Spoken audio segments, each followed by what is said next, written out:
Hello guys, अपने इस video में जानेंगे सिप्लाडिन एम ऑइंटमेंट के बारे में। ये ऑइंटमेंट क्या होता है, इसको किस तरह से लगाना चाहिए, कौन कौन सी कंडीशंस में इसका यूज़ किया जाता है और किन लोगों को इसका इस्तेमाल नहीं करना चाहिए। तो यही सब जानेंगे अपने इस वीडियो में, तो वीडियो को पूरा देखें।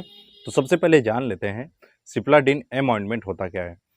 दोस्तों, ये दो दवाओं का कॉम्बिनेशन होता है। इसमें पोविडोन आयोडीन होता है और इसके साथ में मेट्रोनिडाजोल होता है। एक सिप्लाडिन आती है जिसमें मेट्रोनिडाजोल नहीं होता है।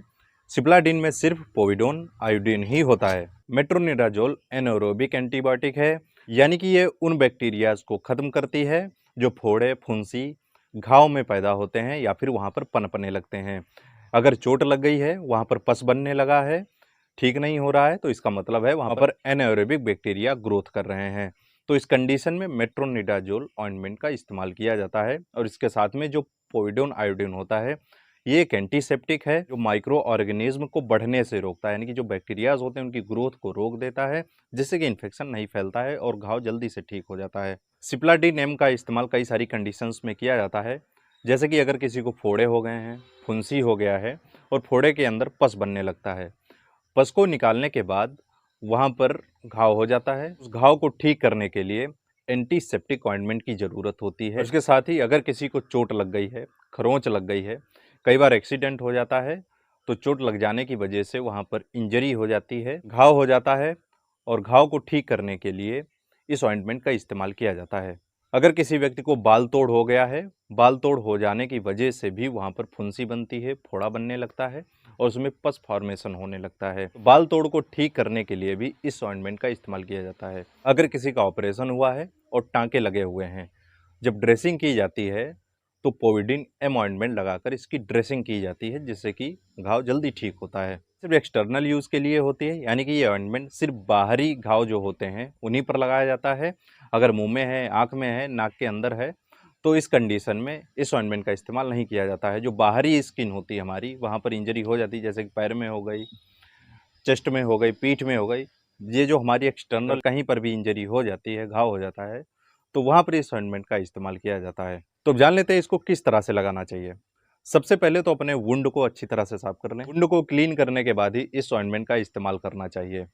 आप वुंड को साफ कर सकते हैं हाइड्रोजन पेरोक्साइड से या फिर नॉर्मल सेलाइन से वुंड को अच्छी तरह से साफ कर लें।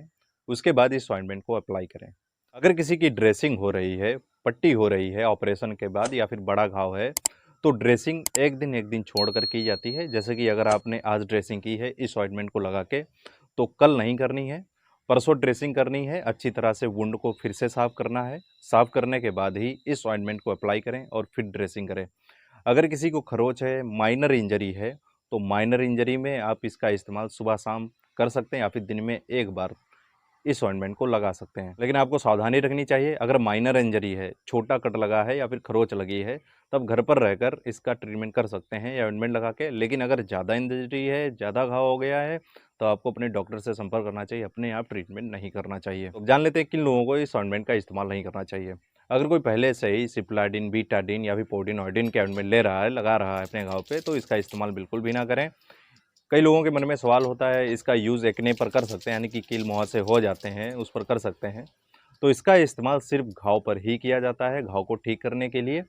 एक्ने या फिर जो दाने हो जाते हैं, मुहासे हो जाते हैं, उनमें इसका इस्तेमाल नहीं करना चाहिए। अगर इसको लगाने से स्किन पर इरिटेशन हो रहा है, खुजली हो रही है या फिर जलन महसूस हो रही है, तो इसका इस्तेमाल बिल्कुल भी ना करें। अगर सेंसिटिव स्किन है, आपकी एलर्जी हो रही है, तो इसका इस्तेमाल बंद कर देना चाहिए, अपने डॉक्टर से संपर्क करना चाहिए। जब किसी महिला की डिलीवरी होती है या फिर छोटा ऑपरेशन या फिर बड़ा ऑपरेशन करना होता है, सिजेरियन ऑपरेशन होता है, तो उसमें टाँके लगाए जाते हैं, घाव हो जाता है, तब उसको ठीक करने के लिए भी इस ऑइंटमेंट का यूज़ किया जाता है। लेकिन उन महिलाओं को बिल्कुल इसका इस्तेमाल नहीं करना चाहिए जिनकी इस स्किन सेंसिटिव होती है या फिर इसको लगाने से उनको कुछ प्रॉब्लम आ रही है। इसके लिए दूसरे ऑइंटमेंट आते हैं, उसका इस्तेमाल कर सकती हैं। दोस्तों, आज के लिए इतना ही। मिलते हैं नेक्स्ट वीडियो पे। आपको समझ में आया होगा सिप्लाडिन एम ऑइंटमेंट क्या होता है, किन कंडीशंस में इसका यूज़ किया जाता है और किन लोगों को इसका इस्तेमाल नहीं करना चाहिए। अगर आप इसके बारे में और भी ज़्यादा जानकारी चाहते हैं, किसी और मेडिसिन के बारे में जानना चाहते हैं, किसी और बीमारी के बारे में जानना चाहते हैं, कमेंट करके बता सकते हैं। इंस्टाग्राम मुझे फॉलो कर सकते हैं और मैसेज कर सकते हैं। ऑनलाइन कंसल्टेशन अवेलेबल है, आप मुझसे संपर्क कर सकते हैं। आई होप दोस्तों आपको वीडियो पसंद आएगा, तो इस वीडियो को लाइक करें, चैनल पर नए सब्सक्राइब जरूर कर लें, बेल आइकन को भी प्रेस कर लें, जिससे कि इन्फॉर्मेटिव वीडियोस आपको हमेशा मिलते रहेंगे।